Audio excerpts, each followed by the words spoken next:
नमस्कार. अर्थचिंतन 18 मध्ये आपणा सर्वांचं सहर्ष स्वागत आहे.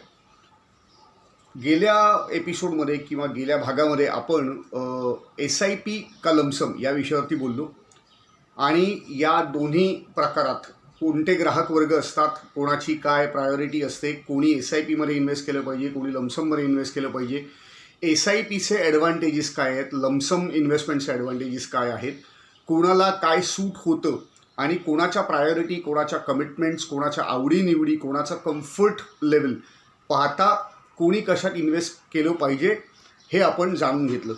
त्याच वेळेला मी एका विषयाला फक्त स्पर्शून गेलेलो होतो आणि म्हटलं होतं की वेगळ्या व्हिडिओमध्ये या विषयावरती मी बोलेन. सो त्याच विषयावरती मी आत्ता बोलणार आहे आणि या भागाचं नाव आहे SIP का STP. अगेन दोघांची तुलना, दोघांमध्ये ॲडव्हान्टेजेस काय आहेत, कोणी SIP करावी, कोणी STP करावी, याबद्दल आपण थोडंसं जाणून घेणार आहोत. तर जसं मी मागच्या भागातही सांगितलं की एखाद्यानी SIPच करावी आणि एखाद्याने लमसमच करावी असं काही नाही आहे. खुली सूट आहे प्रत्येक इन्व्हेस्टरला. ज्याला जे आवडतं, ज्याला जे पटतं, ज्याला ज्याच्यात कम्फर्ट झोन जास्त आहे त्यांनी त्याचं pros and cons, advantages and disadvantages नीट समजून घेऊन पैसे इन्व्हेस्ट करावेत. तसंच या दोघांमध्ये आहे. SIP कोणी करावी, STP कोणी करावी, अगेन खुली सूट आहे. जी व्यक्ती SIP करते तीच व्यक्ती STPही करू शकते आणि जी व्यक्ती STP करते तीच व्यक्ती SIPसुद्धा करू शकते. पण मग SIP का STP कसं चूज करायचं, का चूज करायचं, कारणं काय आहेत समजून घेऊया. आता जसं मी मागच्या भागात सांगितलं की SIPचा लॉंग फॉर्म आहे सिस्टमॅटिक इन्व्हेस्टमेंट प्लॅनिंग, तसंच STPचा लॉंग फॉर्म आहे सिस्टमॅटिक ट्रान्सफर प्लॅन. आणि दोन्हीही गोष्टी या पॉवर ऑफ कंपाऊंडिंगचा इम्पॅक्ट देतात आणि त्याचबरोबर रुपी कॉस्ट ॲव्हरेजिंगचाही इम्पॅक्ट देतात, त्याचाही परिणाम आपल्याला देतात. मग दोघांमध्ये फरक काय, तर आपण हेही बघितलेलं आहे की सिस्टमॅटिक इन्व्हेस्टमेंट प्लॅन म्हणजे SIPमध्ये आपण ठरवलेल्या डेटला आपण ज्या स्कीममध्ये, ज्या AMCच्या ज्या स्कीममध्ये इन्व्हेस्ट करतो आहोत, मग ती डेट स्कीम असेल, हायब्रिड स्कीम असेल किंवा इक्विटी स्कीम असेल, तिथे पैसे जमा होतात ते जे आपल्या अकाउंटमधून डिडक्ट होतात आपण निवडलेल्या तारखेला. उदाहरणार्थ एखाद्यानी 10,000 रुपयाची SIP केली आहे ॲक्सिस ब्लूचिप फंडमध्ये. सो ॲक्सिस ब्लूचिप फंडमध्ये 10,000ची SIP, तारीख मी निवडली आहे 10 तारीख. तर दर महिन्याच्या 10 तारखेला 10,000 रुपये हे ॲक्सिस ब्लूचिपसाठी माझ्या अकाउंटमधून डेबिट पडतील आणि ॲक्सिस ब्लूचिपमध्ये इन्व्हेस्ट होतील, म्हणजे माझी SIP झाली. जर मी त्याचं ड्युरेशन 10 वर्ष ठरवलं असेल तर 10 वर्ष दर महिन्याला 10,000 10 तारखेला डिडक्ट होणार आहेत. आणि या सगळ्या सिस्टीमला मी माझी डिसिप्लिन लावतो आणि 10 वर्ष अथकपणे इन्व्हेस्ट करतो, म्हणून त्याला SIP असं म्हणतात. सो हे कॉन्सेप्च्युअली आपण या बाबतीत क्लिअर आहोत. मग STP म्हणजे काय आणि सेम इम्पॅक्ट देतं हे कसं काय, तर STPमध्ये दर महिन्याला अमाऊंट डिडक्ट होते हे खरं, पण ते एका फंडमधनं डिडक्ट होऊन दुसऱ्या फंडमध्ये जाते. SIPमध्ये जी अमाऊंट आपल्या सेविंग्ज अकाउंटमधनं डिडक्ट होते आणि फंडमध्ये इन्व्हेस्ट होते, त्या स्कीममध्ये इन्व्हेस्ट होते. इकडे तसं न होता मी एक मोठी चंक अमाऊंट, ज्याला आपण लमसम इन्व्हेस्टमेंट म्हणतो, ती डेट किंवा हायब्रिड फंडमध्ये आपण इन्व्हेस्ट करतो इव्हेंच्युअली, जनरली, आणि ती त्या AMCच्या डेट किंवा हायब्रिड फंडमधून त्याच AMCच्या आपण निवडलेल्या इक्विटी फंडमध्ये जाते. थोडक्यात काय, तर STP हे एकाच AMCच्या 2 फंडमध्ये काम करतं. एका फंडमध्ये जिथे मी चंक लमसम अमाऊंट ठेवलेली असते, उदाहरणार्थ मला दर महिन्याला 10,000चीच STP करायची, मग त्याकरता मला काय करावं लागतं, तर मला एक ठराविक लमसम रक्कम ही कुठल्याही AMCच्या एका लिक्विड फंडमध्ये, शॉर्ट ड्युरेशन फंडमध्ये किंवा डेट हायब्रिड प्रकारच्या कुठल्याही एका फंडमध्ये ठेवता येते, ठेवावी लागते किंबहुना. आता एक उदाहरण घेऊया आपण केस स्टडी म्हणून. मी 2 लाख रुपये हे ॲक्सिस ट्रेजरी फंडमध्ये ठेवले. ॲक्सिस इक्विटी ट्रेजरी फंड नावाचा एक फंड आहे, तर किंवा ट्रेजरी ॲडव्हान्टेज फंडमध्ये, ॲक्सिस ट्रेजरी ॲडव्हान्टेज फंडमध्ये मी 2 लाख रुपये ठेवले. आता मला ॲक्सिस ब्लूचिपमध्ये 10,000 रुपयाची STP करायची. आता ॲक्सिस ब्लूचिप हा लार्ज कॅप फंड आहे. ब्लूचिप या नावावरूनच कळतं की त्याच्यात फोकस्ड टॉप 100 किंवा टॉप 30 इक्विटी फंड्समध्ये इन्व्हेस्टमेंट होते. आणि कारण तो लार्ज कॅप फंड आहे याचा अर्थ पहिल्या 250 कंपन्या व्हॅल्युएशनच्या दृष्टीने आहेत पूर्ण कॅपिटल मार्केटमध्ये. त्याच्यात ॲक्सिस ब्लू चिप फंड हा लार्ज कॅप कॅटेगरीत येतो. आता large cap, mid cap, small cap ही आपण नावं ऐकलेली असल्यामुळे मी ही नावं वापरतोय. पण तरीही कशाला लार्ज कॅप बनायचं, कशाला मिड कॅप बनायचं, कशाला स्मॉल कॅप बनायचं हे आपल्याला टेक्निकली माहिती नसतं. आपण फक्त फंडांच्या नावांवरनं कळतं की अरे हा लार्ज कॅप आहे. पण जिथे नावं नसतात तिथे आपल्याला ती कॅटेगरी बघायला लागते की बाबा ॲक्सिस ब्लू चिप. आता ॲक्सिस ब्लू चिप नावावरनं कळत नाही की तो लार्ज कॅप आहे का, मिड कॅप आहे का, स्मॉल कॅप आहे. मी हे लेमॅन इन्व्हेस्टर करता म्हणतोय, रिटेल इन्व्हेस्टर करता म्हणतोय, ज्यांना टेक्निकल एक्सपर्टीज ज्यांच्याकडे नसतात किंवा अभ्यास नसतो. सो एक ॲक्सिस ब्लू चिपमध्ये मला 10,000 रुपये गुंतवायचे आहेत. मी ॲक्सिस ट्रेजरी ॲडव्हान्टेज फंडमध्ये पैसे ठेवले 2 लाख रुपये आणि मी STPची 10 तारीखच ठरवली. सो ॲक्सिस ट्रेजरी ॲडव्हान्टेजमध्ये जे 2 लाख रुपये आहेत ते दर महिन्याच्या 10 तारखेला 10,000 रुपये ॲक्सिस ट्रेजरी ॲडव्हान्टेजमधून ॲक्सिस ब्लू चिपमध्ये ट्रान्सफर होणार. आणि म्हणून याला सिस्टमॅटिक ट्रान्सफर प्लॅन असं म्हणतात. पण हे आपण दर महिन्याला करत असल्यामुळे तो SIP सारखाच काम करणारा एक घटक ठरतो आणि म्हणून तो दर महिन्याला इन्व्हेस्ट होतो आणि SIPचा इम्पॅक्ट मिळतो असं आपण म्हणतो. SIP जसं दर महिन्याला इन्व्हेस्ट होते त्याप्रमाणेच STPसुद्धा दर महिन्याला ट्रान्सफर होते. फरक एवढाच आहे की SIP माझ्या बँक अकाउंटमधनं पैसे डिडक्ट होतात आणि STPमधनं माझ्या एका फंडमधनं त्याच AMCच्या दुसऱ्या फंडमध्ये पैसे ट्रान्सफर होतात. एक लक्षात ठेवणं आवश्यक आहे की STPमध्ये मी 2 वेगवेगळ्या AMC निवडू शकत नाही. एकाच AMCचे 2 फंड मला निवडायला लागतात. उदाहरणार्थ मी जर आदित्य बिर्ला निवडलं तर आदित्य बिर्ला AMCतले 2 फंड, एक डेट फंड, एक इक्विटी फंड. आता लिक्विड फंड हा डेट फंडमध्ये येतो. लिक्विड हा डेट फंडमधला एक प्रकार आहे. लिक्विड वेगळं, डेट वेगळं अशातला भाग नाही. याही गोष्टी मी सोप्या करून वेगळ्या व्हिडिओमध्ये सांगणार आहे, पण टप्प्याटप्प्याने. तुर्तास आपण हे समजून घेऊया की मी 10,000ची STP केली आहे. मी 2 फंड निवडलेत. डेट फंडमध्ये माझे 2 लाख रुपये आहेत, जो आहे Axis treasury advantage fund. Okay, मी अमाऊंट ठरवलेली आहे 10,000 दर महिना आणि तारीख ठरवली आहे 10. सो दर महिन्याच्या 10 तारखेला माझ्या ॲक्सिस ट्रेजरी ॲडव्हान्टेज फंडमध्ये जिथे 2 लाख रुपये मी इन्व्हेस्ट केलेत तिकडनं 10,000 हे मी निवडलेल्या ॲक्सिस ब्लू चिप या इक्विटी फंडमध्ये, जो इक्विटी लार्ज कॅप फंड आहे, त्याच्यात ट्रान्सफर होणार आहे. मग हे कधीपर्यंत ट्रान्सफर होणार याच्यात 2 घटक येतात. एक तर मी जो ड्युरेशन दिलेला आहे तो ड्युरेशन संपेपर्यंत. उदाहरणार्थ जर मी 2 वर्षाचा ड्युरेशन दिला म्हणजे 24 महिने, तर 24 महिने दर महिन्याला 10,000 रुपये ॲक्सिस ट्रेजरी ॲडव्हान्टेजमधनं ॲक्सिस ब्लू चिपमध्ये ट्रान्सफर होत राहणार. किंवा ज्या वेळेला माझ्या ॲक्सिस ट्रेजरी ॲडव्हान्टेजमध्ये 10,000 ट्रान्सफर करायला बॅलन्सच उडणार नाही तोपर्यंत होत राहणार. उदाहरणार्थ जर मी 10,000 अमाऊंट ठेवली आणि 2 लाख रुपये, तर याचा अर्थ साध्या प्रमाणात समजून घ्यायचं. आपण टेक्निकल कॅल्क्युलेशन नको जाऊया की दर महिन्याला 10,000 ट्रान्सफर केले की तेवढेच युनिट राहतात का, तेवढीच अमाऊंट राहते का, नाही, ती कमी किंवा जास्त पण राहू शकते. मार्केटचे अपडाऊन होण्यावरती आहे. सो 10,000चा साधा हिशोब जर आपण बघितला तर 20 महिन्यांची प्रोव्हिजन केलेली आहे. म्हणजे 10,000 गुणिले 20 माझे 2 लाख संपले ॲक्सिस ट्रेजरी ॲडव्हान्टेजमध्ये ठेवलेले. म्हणजे 20 महिन्यानंतर माझी STP आपोआप बंद होणार, ट्रान्सफर व्हायचे बंद होणार. STP बंद नाही होणार, STP 24 महिने चालू राहणार. म्हणजेच पुढचे 4 महिने दरवेळेला त्या अकाउंटमध्ये 10 तारखेला जेव्हा डेबिट पडायला AMC ट्रान्झॅक्शन करेल तेव्हा त्या अकाउंटमध्ये पैसे नसल्यामुळे, त्या फंडमध्ये पैसे नसल्यामुळे STP फेल होणार आणि आपल्याला STP फेल झाल्याचा मेसेज येत राहणार 4 महिने. मेसेज आणि ईमेल दोन्ही येतो. का तर मी AMCला ड्युरेशन दिले 24 महिने म्हणजे 2 वर्षांचं. म्हणजेच मला काय लक्षात ठेवायला पाहिजे की 18व्या किंवा 19व्या महिन्यात मी अजून 50,000 रुपये त्या एक ॲक्सिस ट्रेजरी ॲडव्हान्टेजमध्ये ट्रान्सफर करून ठेवले पाहिजेत, जेणेकरून 10,000 गुणिले 24 म्हणजे 2,40,000 रुपये हे माझे एका वर्षात ॲक्सिस ट्रेजरी ॲडव्हान्टेज या डेट फंडमधनं ॲक्सिस ब्लू चिप या इक्विटी फंडमध्ये ट्रान्सफर होतील आणि मला STPचा संपूर्ण फायदा घेता येईल.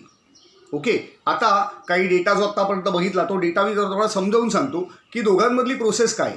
तर SIP आणि STP हे दोन्ही रुपी कॉस्ट ॲव्हरेजिंगचा फायदा देतात. रुपी कॉस्ट ॲव्हरेजिंग म्हणजे काय, तर वेगवेगळ्या मार्केट कंडिशन्समध्ये दर महिन्याला आपण दोन्हींकडे इन्व्हेस्ट करतो. एकीकडे माझ्या अकाउंटमधनं पैसे जात आहेत, दुसरीकडे माझे 2 फंड आहेत, एका फंडमधनं दुसऱ्या फंडमध्ये जातात. हा मोठा फरक आहे. पण रुपी कॉस्ट ॲव्हरेजिंगचा बेनिफिट हा सेम आहे, कारण दर महिन्याला ठराविक तारखेला माझं ट्रान्झॅक्शन होतं आहे. 2, प्रत्येक मार्केट कंडिशनचा मला इन्व्हेस्टमेंटच्या दृष्टीने अनुभव घेता येतोय आणि त्यामुळे त्याचा फायदा करून घेता येतोय. पडलेल्या मार्केटमध्ये, स्टेबल मार्केटमध्ये, चढत असलेल्या मार्केटमध्ये माझी इन्व्हेस्टमेंट दोन्हीकडे होतीये.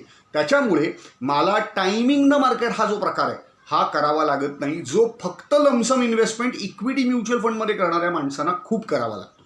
मार्केटकडे सतत लक्ष ठेवावं लागतं, कारण पैसे इक्विटी फंडमध्ये.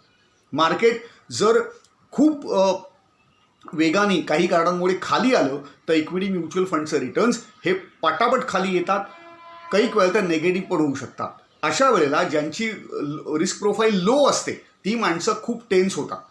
आता बरेच वेळेला ज्यांची रिस्क प्रोफाईल लो असते त्यांनी सुद्धा STP करायला हरकत नाही. आणि माझ्याकडचे असे काही लोक आहेत की ज्यांना SIP नको असते, कारण ती मंथली कमिटमेंट आहे, ती डेट लक्षात राहत नाही, तारीख मला लक्षाप ठेवता येत नाही किंवा त्याचं बर्डन येतं, असंही काही असतात. त्याच्यामुळे मी लमसम एकत्र गुंतवतो, माझ्याकडे 2-2.5 लाख रुपये आहेत, ठीक आहे, आणि आपण SIP सारखा इम्पॅक्ट मिळावा म्हणून STPची आपण निवड करू आणि STP करत राहू.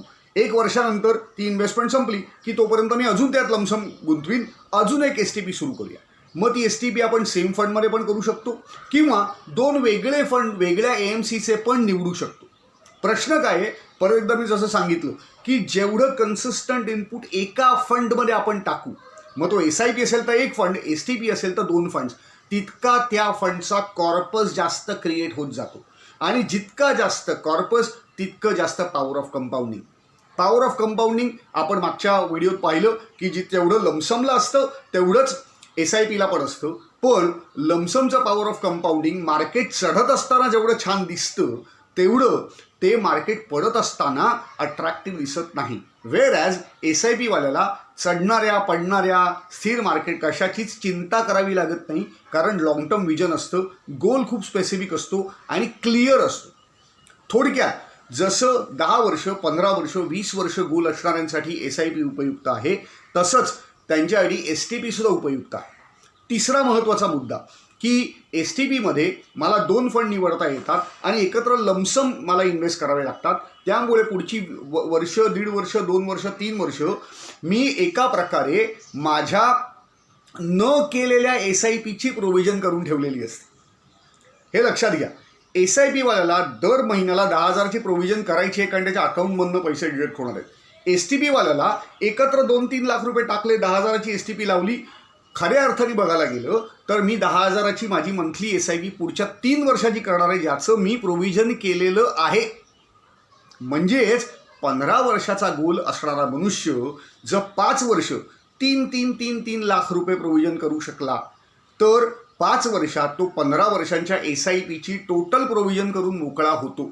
अर्थात या गोष्टीत एक भान नक्की ठेवायला लागतं की दर वर्षाला पुढली 5 वर्ष किमान, मी एक जस्ट मार्ग दाखवतोय की मला त्यातला एकही पैसा वेगळ्या गोल करता वापरता येत नाही, त्याच्यातनं मग मला रिडेम्शन शक्य होणार नाही, त्या पैशाकडे बघता येणार नाही. तो पैसा हा माझ्या इमर्जन्सी फंडसाठीचा पैसा नसावा, तो पैसा मला दुसऱ्या कुठल्याही गरजेकरता वापरता येणार नाही. जर मला पहिल्या 5 वर्षातच 15 वर्षांच्या SIPची प्रोव्हिजन करायची असेल तर. आणि बरेच वेळेला इथेच लोक अडकतात, कारण प्रत्येक गोलचे तंगड्यात तंगडी असतात. आपल्याला 3-3, 4-4 वर्षांची प्रोव्हिजन एकत्र करून ठेवता येत नाही आणि म्हणून STP जनरली वर्ष किंवा 2 वर्ष करणारीच माणसं असतात. आता अजून एक मुद्दा की STP मी करतोय, मग 2,000ची STP करायची, मग त्याच्यापेक्षा जास्तीचं नको, 5,000ची STP करायची, त्याच्यापेक्षा जास्तीचं नको. हा एक सॉलिड महत्त्वाचा मुद्दा आहे जो मला बरेच वेळेला समजत नाही. इथे पण रिस्क प्रोफाईलचा भाग येतो का. एक उदाहरण देतो. मला 10,000ची टोटल SIP करायची आहे, पण आपण ना वेगवेगळे 5 फंड निवडूया असं मला जनरली लोक सांगतात. म्हणजे काय, मला 5 फंड मिळतील, 5 वेगळ्या प्रकारच्या गोष्टी माझ्या हातात येतील आणि प्रत्येक ठिकाणी 2,000 जातील, ज्याला लोक डायव्हर्सिफिकेशन म्हणतात. याला डायव्हर्सिफिकेशन खऱ्या अर्थाने म्हणत नाहीत. जर तुम्ही निवडलेले 5ही फंड हे उत्तम दर्जाचे आहेत हे तुम्हाला स्वतःला जर माहिती आहे तर 5 SIP करण्याच्या ऐवजी 2 SIP केलेल्या कधीही चांगल्या. 5,000 का, चांगल्या उत्तम चढणाऱ्या मार्केटमध्ये जर मला माहिती आहे ना की माझा गोल 15 वर्षांनी आहे, तर मला 15 वर्ष या पैशाकडे बघायचंच नाही आहे आणि मी SIP करतोय म्हटल्यानंतर मार्केट गडगडल्याचाही माझ्याशी तेवढा परिणाम होणार नाही आहे जेवढा एका लमसम इन्व्हेस्टमेंटवाल्याला होणार आहे. बरं, STPमध्ये ते आपले सगळे पैसे हे डेट फंडमध्ये असणार आहेत, ज्याला मार्केट इम्पॅक्ट सर्वात कमी असतो. ते जर शॉर्ट टर्म ड्युरेशन किंवा लिक्विड फंडमध्ये असतील तर मार्केटचा इम्पॅक्ट हा जवळपास नगण्य असतो. म्हणजे थोडक्यात काय की STP करताना 2-3 हजाराची STP करण्यापेक्षा एकत्र जर मी 5,000 किंवा 10,000ची STP केली तर एका उत्तम फंडमध्ये मी चांगल्या मार्केट कंडिशनमध्ये जास्तीत जास्त पैसा ढकलतोय, जे महत्त्वाचं आहे. 2,000 हे चढत्या मार्केटमध्ये एकत्र इन्व्हेस्ट होणं आणि 10,000 चढत्या मार्केटमध्ये इन्व्हेस्ट होणं, यात काय तुम्हाला वाटतं जास्त पॉवर ऑफ कंपाऊंडिंग कोण खेचेल, 2,000 का 10,000? अर्थात उत्तर खूप सरळ आहे, 10,000. पण याचा विचारच लोक करत नाही. जास्तीत जास्त फंड जमवूया, रिस्क कमी करूया, याच्याकडे लोक हे करतात. कारण कुठून तरी ऐकलेलं असतं डायव्हर्सिफिकेशन करणं गरजेचं आहे. याला डायव्हर्सिफिकेशन म्हणत नाहीत. डायव्हर्सिफिकेशन याचा खरा अर्थ वेगवेगळ्या असेट क्लासमध्ये पैसे गुंतवणं, आणि म्युच्युअल फंड हा एक असेट क्लास आहे. म्हणजेच मला जर 50,000 गुंतवायचे असतील तर मी 10,000 म्युच्युअल फंडमध्ये गुंतवतो, 10,000 बॉन्ड्समध्ये टाकतो, 10,000 NPSमध्ये टाकतो, 10,000 लाईफ इन्शुरन्स प्रीमियम घेतो टर्म प्लॅन, आणि 10,000 मी PPFमध्ये इन्व्हेस्ट करतो, किंवा 10,000ची मी कंपनी FD घेतो, किंवा मी 10,000 लमसम इन्व्हेस्ट करतो, किंवा मी 10,000चे इंट्राडे करतो, किंवा व्हॅल्यू इन्व्हेस्टिंग करता काही स्क्रिप्ट्स घेतो. हे 5 वेगवेगळे असेट क्लास मी निवडून त्यात 50,000 डिस्ट्रीब्यूट करणं म्हणजे खरं डायव्हर्सिफिकेशन. पण आपल्याकडे डायव्हर्सिफिकेशन असं समजलं होतं की नाही, मी 10,000 डिस्ट्रीब्यूट केले, 5 वेगळे फंड घेतले, माझी रिस्क मी डिस्ट्रीब्यूट केली आणि त्याच्यामुळे माझे रिटर्न तर खूप जास्त वाढतील. पण जर ते 5ही फंडच चुकले, ते 5ही फंड हे घाबरत परफॉर्म करणारे असले, जास्त रिस्क घेणारे नसले, त्याचं फंड स्ट्रक्चर चांगलं नसलं, तर मग ते फंड आपल्याला 5 फंडमध्ये फक्त इन्व्हेस्ट केले 2-2 हजार म्हणून जास्त रिटर्न्स देतील का? विचार करण्यासारखा मुद्दा आहे, पण आपण तो विचार करत नाही. ठीक आहे. आणि म्हणून आपल्याला SIP करताना किंवा STP करताना या गोष्टी आवश्यक लक्षात ठेवायच्या आहेत की भले तुम्ही 2 किंवा 3 SIP करा, पण त्याच्यात भक्कम अमाऊंट इन्व्हेस्ट झाली पाहिजे. 5,000ची एक SIP, 10,000ची एक SIP, हे महत्त्वाचं आहे. किंवा तुम्ही बरेच फंड निवडत असाल तर मग त्याची स्टेप अप SIP लावली पाहिजे. जसं मी फंड बाजार ट्रेनिंगमध्ये दाखवलं होतं, मी ऑनलाईन ज्या SIP केलेल्या आहेत त्या प्रत्येक 1,000 2,000 अशाच SIP आहेत. माझ्या ऑफलाईन SIP जेवढ्या आहेत त्या सगळ्या मोठ्या अमाऊंटच्या आहेत, ज्यात ELSS SIP जास्त आहेत. ओके.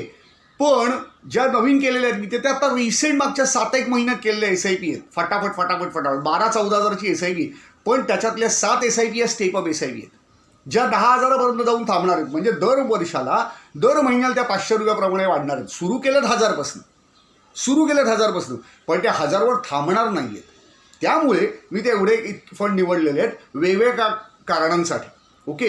प्रश्न असा आहे की माझी रिस्क प्रोफाईल ही प्रचंड ॲग्रेसिव्ह आहे. त्याच्यामुळे मी जेव्हा खूप मोठे फंड निवडतो किंवा माझ्यासारखी एखादी व्यक्ती निवडते तेव्हा त्याचा दृष्टिकोन हा सगळ्या चांगल्या फंडमध्ये वाढत्या लेवलनी इन्व्हेस्ट करणं हा असतो लॉंग पिरियड्समध्ये. म्हणजे त्यात 14,000तल्या 7 SIP ज्या आहेत त्याच्यात अजून 10 वर्षांनी प्रत्येक SIPची किंमत ही 5 ते 10,000 रुपये असणार. याचाच अर्थ काय? 7 SIPत माझे 5 × 7 मिळून 35,000 रुपये इन्व्हेस्ट होणार. मग तिथे माझे 12 फंडवरनं फंड 7वरती आले. लक्षात येत आहे? आणि बाकीच्या फंडला मी 1,000च्या हे लावलेले आहेत, ज्या 2 किंवा 2,500ला मी स्टॉपेज लावलेले आहेत, त्याच्यावरती ते वाढणार नाही आहेत, कारण त्याच्यात मला कॉन्ट्रीब्युशन टाकायचं नाही आहे जास्त. कारण काही ठिकाणी ते लार्ज कॅप फंड आहेत, काही ठिकाणी ते फ्लेक्सी कॅप फंड आहेत.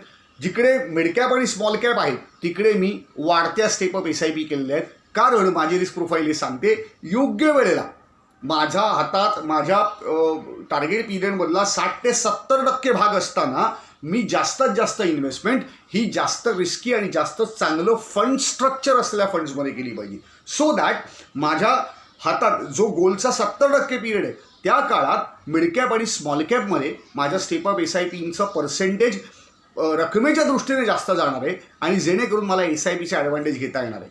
तसाच ॲडव्हान्टेज मला STPत सुद्धा घेता येणार आहे.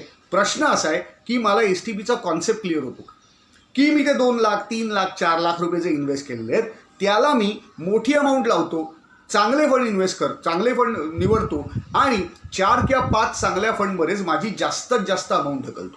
सो SIPचाच impact long term investment lumpsum तुम्ही इन्व्हेस्ट करून 15 वर्षांचा गोल 5 वर्षात प्लॅन करू शकता आणि त्याची प्रोव्हिजन करू शकता. प्रोव्हिजन करू शकलो तर, ती डिसिप्लिन ठेवू शकलो तर, त्याला हात लावायचा नाही ही वृत्ती बाळगू शकलो तर, आणि 4 की इन्फ्लेशन आणि टॅक्सेशन या दोन्हींचा विचार करता SIP आणि STP या दोन्ही आपल्याला रिटर्न जनरेशनच्या दृष्टीने प्रचंड मदत करतात, कारण वेगवेगळ्या मार्केट कंडिशन्समध्ये त्या इन्व्हेस्ट होतात. जसं आपण पाहिलं की टॅक्सेशनच्या दृष्टीने बघायला गेलं तर STP ही रिडेम्पशन म्हणून ट्रीट केली जाते, कारण एका फंडमधनं दुसऱ्या फंडमध्ये पैसे जातात, म्हणजे एका फंडमधनं ते पैसे रिडीम केले गेले असं मानलं जातं. त्यामुळे short term capital gain attract होतो, पण तो आपल्या टॅक्स ब्रॅकेटवर डिपेंडंट असतो आणि अमाऊंटच छोटी असते.